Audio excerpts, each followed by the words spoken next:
नमस्कार। जरा सोचिए, एप्स इन्होंने हमारी जिंदगी को कितना बदल दिया है ना।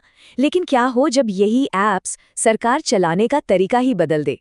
चलिए आज 2023 में भारत में लॉन्च हुए कुछ सरकारी एप्स की दुनिया में चलते हैं और देखते हैं कि ये सब कैसे हो रहा है।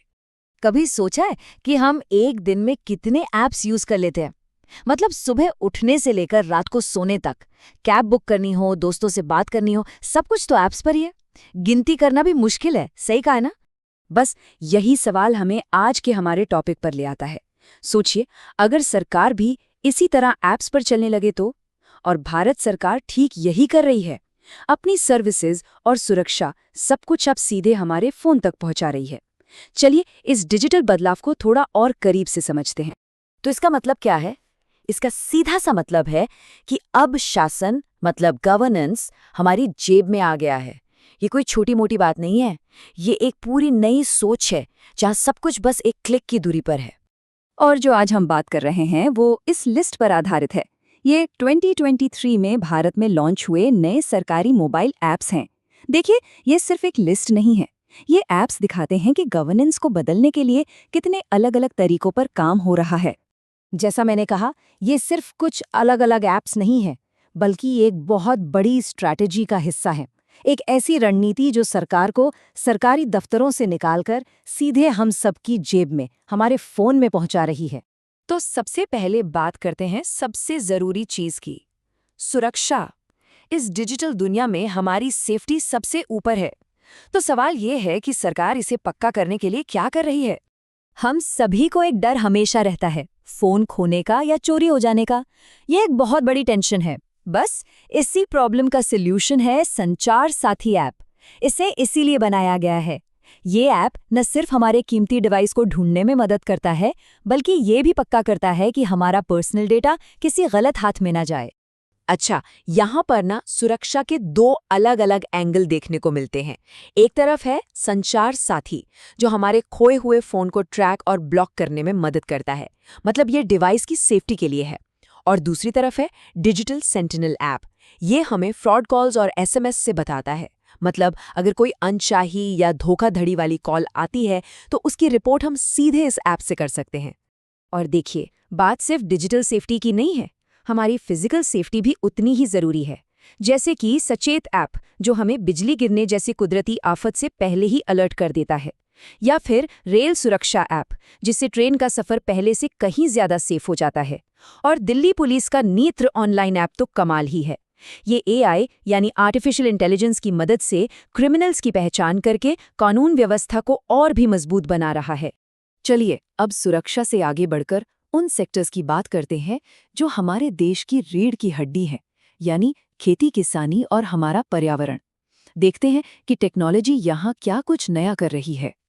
ये ऐप्स देखिए, ये असल में जमीनी लेवल पर जो प्रॉब्लम्स हैं उन्हें सॉल्व कर रहे हैं। जैसे कपास किसान ऐप है, ये किसानों तक सही और जरूरी जानकारी पहुंचा रहा है। फ्लड वॉच ऐप हमें बाढ़ आने से पहले ही चेतावनी दे देता है। समीर 2.0 से हम अपने शहर की हवा की क्वालिटी जान सकते हैं। और जल जीवन संरक्षण ऐप तो हमारे सबसे कीमती रिसोर्स यानी पानी का एक पूरा डेटाबेस बना रहा है। अब आते हैं दो और बहुत ही जरूरी पिलर्स पर, हमारी सेहत और हमारे देश का भविष्य यानी हमारे युवा। ये बात कितनी सही है ना। एक इन्फॉर्म्ड मरीज एक सेफ मरीज होता है। जब बात सेहत की हो तो सही जानकारी होना बहुत बहुत जरूरी है। और टेक्नोलॉजी इसमें एक बहुत बड़ा रोल निभा रही है। सोचिए, बाजार में नकली दवाओं का कितना बड़ा खतरा है। हम सबने इसके बारे में सुना है। नो योर मेडिसिन या KYM ऐप इसी प्रॉब्लम का एक सीधा और बहुत ही पावरफुल सोल्यूशन है। अब कोई भी दवा खरीदने से पहले बस उसे स्कैन करके उसकी असलियत चेक कर सकता है।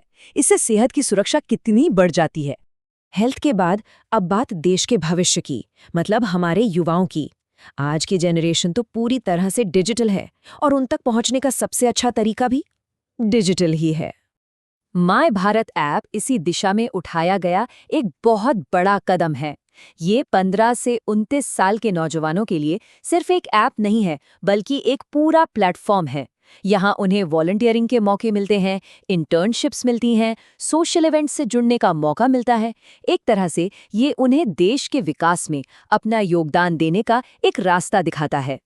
और आखिर में चलिए देखते हैं कि कैसे ये ऐप्स हमारे इंफ्रास्ट्रक्चर और रोज की सरकारी सेवाओं को बेहतर बना रहे हैं, जिससे एक ज्यादा कनेक्टेड भारत की नींव रखी जा रही है। यहाँ टेक्नोलॉजी बिल्कुल ग्रास रूट लेवल पर काम कर रही है। एक तरफ बिहार में लोग बिहार हमारा हमारी सड़क ऐप से अपनी सड़कों की हालत के बारे में सीधे बता सकते हैं, तो दूसरी तरफ दिल्ली एनसीआर में आरआरटीएस कनेक्ट ऐप लंबी दूरी के सफर को आसान बना रहा है। कहने का मतलब है, चाहे लोकल प्रॉब्लम हो या रीजनल, हर लेवल पर डिजिटल सॉल्यूशन मौजूद है। और इन अलग-अलग ऐप्स के अलावा एक और बड़ी कोशिश हो रही है, और वो है सभी सरकारी सेवाओं को एक ही जगह पर ले आना। इसका एक बहुत ही बेहतरीन उदाहरण है जम्मू कश्मीर का ई-सेहत ऐप। ये एक वन स्टॉप सॉल्यूशन है जहां अनगिनत लोकल सरकारी सेवाएं एक ही पोर्टल पर मिल जाती हैं। अब अलग-अलग दफ्तरों के चक्कर काटने की जरूरत नहीं, सब कुछ फोन पर ही हाजिर है। तो इन सभी ऐप्स को देखकर एक बात तो बिल्कुल साफ हो जाती है, हम गवर्नेंस यानी शासन के एक बिल्कुल नए दौर में हैं। ये नया दौर डिजिटल है, ये सरकार और नागरिकों के बीच एक सीधा कनेक्शन बना रहा है और बेहतर फैसले लेने के लिए डेटा का इस्तेमाल कर रहा है। ये डिजिटल क्रांति सुनने में तो बहुत अच्छी लगती है, लेकिन ये अपने साथ कुछ नई चुनौतियां भी लाती है, जैसे कि हमारे डेटा की सेफ्टी, डिजिटल लिटरेसी यानी सबको टेक्नोलॉजी इस्तेमाल करना सिखाना। अब आने वाला वक्त इस बात पर डिपेंड करेगा कि नागरिक और सरकार हम सब मिलकर इन चुनौतियों का सामना कैसे करते हैं। सोचने वाली बात है ना?